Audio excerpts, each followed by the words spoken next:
It's tax season, and at LifeLock, we know you're tired of numbers. But here's a big one you need to hear. Billions. That's the amount of money in refunds the IRS has flagged for possible identity fraud. Now here's another big number. 100 million. That's how many data points LifeLock monitors every second. If your identity is stolen, we'll fix it guaranteed. One last big number. Save up to 40% your first year. Visit LifeLock.com/podcast for the threats you can't control. Terms apply.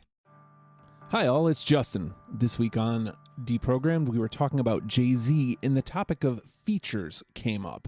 So that got us to thinking about who has featured on a track that made you then go on to follow their career. So here's the conversation that sprung from that. I think so one of them, I'm a huge fan of posse cuts of and actually there's on Hard Knock Life, that song Reservoir Dogs has like 90 people on it. It's like I love songs like that because a lot of times if everyone just raps, there's no hook, so a lot of times you'll just hear someone and go like, man, who's that? Then you can kind of go back and check out their discography and stuff. There's a posse cut that LL Cool J did back in '98. Where he had like Redman, Method Man, he had like everybody on there. It was 4321. Cannabis was on there. Cannabis was on there, exactly that. Yeah. So I didn't know who Cannabis was at the time, and I just heard that song, and I remember seeing the video, and he was like dressed up as a mummy or something, but he just smoked that verse, and I really got into him after that. That's one of the big. The big ones where I really got into someone from a feature. I have a few others, but that was certainly the biggest one, I think. What about you, Ronald? Anybody feature on a song and you just kind of got into them? So like in about 2003, 2004, I was at this.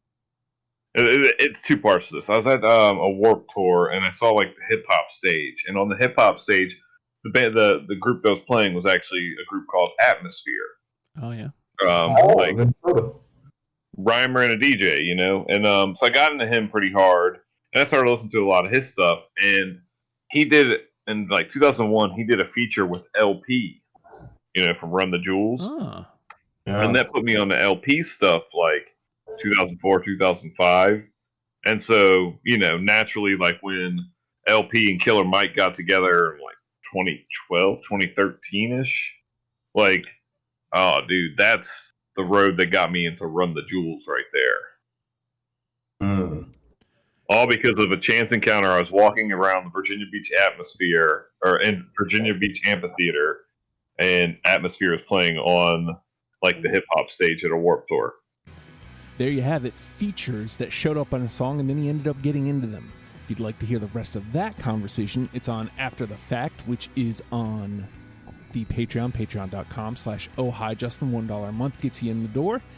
Or if you'd like to hear our conversation on Jay-Z, that comes out on Thursdays on all podcast platforms. Subscribe, rate, comment. Thank you very much.